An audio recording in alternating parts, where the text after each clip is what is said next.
বেশিরভাগ সময় যাই হচ্ছে 300 ফিটের নীলা মার্কেট বলে একটা জায়গা আছে, হাঁসের মাংস খুব ভালো পাওয়া যায়। আবার মাঝে মধ্যে ওইটা আবার বেশি ভোর হয়ে গেলে বন্ধ থাকে, তখন ওয়েস্টিনে যাওয়া হয়। এক সময় ভাত খুঁজতো ক্যান্টিনে, এখন হাঁস খোঁজে ওয়েস্টিনে। 14 আগস্ট সামাজিক যোগাযোগ মাধ্যম ফেসবুকে এই পোস্ট দিয়েছেন বাংলাদেশ জাতীয় পার্টির চেয়ারম্যান ব্যারিস্টার আন্দালিব রহমান পার্থ।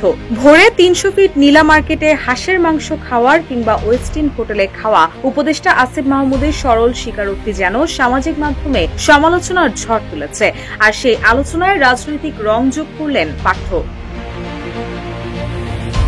ধারণা করা হচ্ছে ফেসবুকে দেওয়া তার এই স্ট্যাটাসটি উপদেষ্টা আসিফ মাহমুদ সজীব ভুঁইয়াকে উদ্দেশ্য করেই দিয়েছেন, যদিও কার উদ্দেশ্যে তিনি এই পোস্ট দিয়েছেন সেটি স্পষ্ট করেননি। এদিকে নেটিজেনদের কেউ কেউ তার এই পোস্টের কমেন্টে সমালোচনা করে লিখেছেন, মানুষের জীবন পরিবর্তনশীল, একটা কলেজের অধ্যক্ষ হয়ে এই ধরনের হিংসাত্মক আচরণ বেমানানজনক, এখন সে মাসে যথেষ্ট বেতন পায়। আরেকজন লিখেছেন, ছাত্র হিসেবে ক্যান্টিনে ভাত খুঁজবে এটা যেমন স্বাভাবিক, তেমনি উপদেষ্টা হিসেবে ওয়েস্টিনে হাঁস খুঁজবে এটাও এদেশে স্বাভাবিক।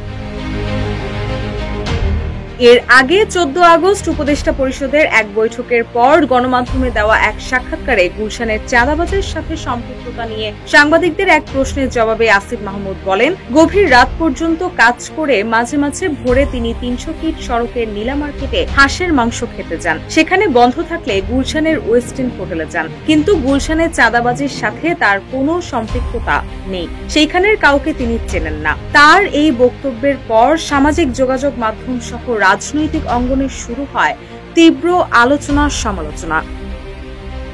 রুশা সুর, নিউজ ডেস্ক, ইত্তেফাক।